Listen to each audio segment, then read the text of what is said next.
Lagi ada tak? Tak ada dah. Cukuplah tu Wahida. Nak hadiah banyak mana? Nak hadiah banyak mana? Cukuplah tu. Hadiah banyak-banyak buat apa? Aku memang tak boleh makan pedas langsung.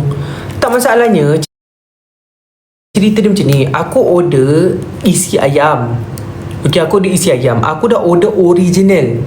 Original, faham tak? Maksudnya aku order bukan yang pedas. Tapi sampai tetap rasa pedas tu. Tolonglah orang yang kerja kat kedai makan. Bila saya order tak nak pedas dan original tak nak pedas. Bukan saya ni memang saja tak boleh makan pedas. Saya memang tak boleh makan pedas. Nanti saya cerit berit. Nanti usus saya pedih. Saya tak boleh. Tolonglah faham. Saya tak boleh makan pedas. Tolong.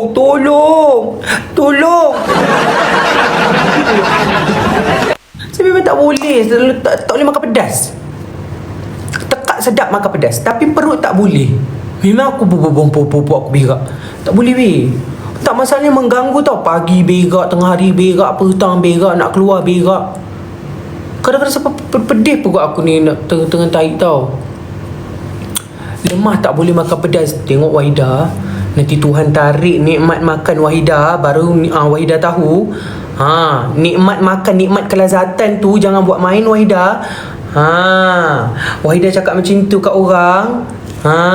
Jangan. Kalau Tuhan tarik satu nikmat kelazatan, nikmat makan tu, baru Wahida tahu. Sekarang memang Wahida boleh gelak-gelakkan orang yang tak boleh minum susu, orang yang tak boleh makan pedas, orang yang tak boleh makan seafood. Memang sekarang Wahida boleh gelak. Nanti satu hari Wahida rasa benda tu, mesti Wahida teringat muhasabah diri. Punyalah banyak dosa Wahida dengan orang. Aslah kemeluk. Aslah lah. Kesian tau kita orang ni yang nak makan pedas tak boleh. Makan pedas sedap kat mulut ni, sedap ni. Masuk perut tak boleh siut. Memang tak boleh siut. Roti pun aku rasa aku tak boleh weh. Tak boleh. Apa ni? Abang Kemal buat dosa dengan saya pula. Memang kita ada buat dosa dengan Wahida tapi sikit. Tapi Wahida buat dosa dengan kita banyak. Wahida, orang dekat dalam live menjadi saksi berapa banyak dosa yang Wahida buat dengan kita.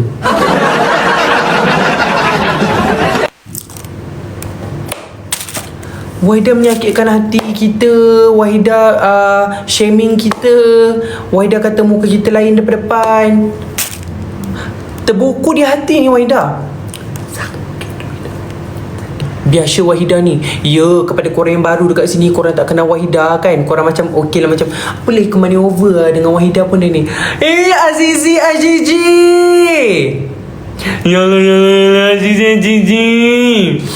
Macam mana dengan Masila Marzuki? Apa nama dia? Apa nama dia punya tu girlfriend dia tu? Aku lupa. Aku ingat nama bapak dia je, Marzuki tu. Apa nama? Masila Marzuki. Malisa, betul. Jangan sibuk. Dia marah aku.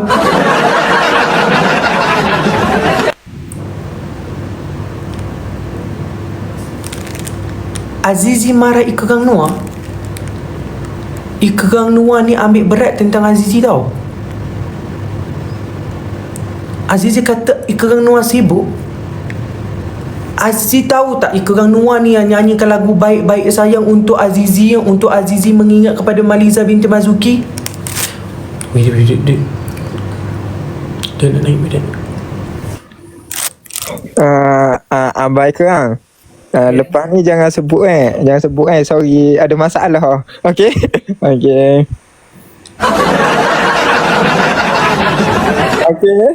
Okay Azizi. Okay, maaf juga. Okay.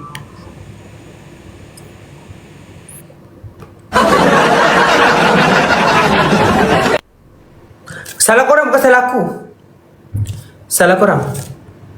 Aku tak salah. Korang yang sebut tadi. Siapa yang sebut tadi? Wahida, betul tak? Betul tak korang? Wahida yang sebut kan? Betul kan? Wahida sebut kan? Moderator Wahida sebut tadi kan? Betul tak? Betul. Wahida yang sebut. Jadi Azizi, lepas ni Azizi boleh marah Wahida. Kita tak. Ika Gang Noah baik. Ika Nuan nyanyikan lagu Baik-Baik Sayang je untuk Azizi hari tu.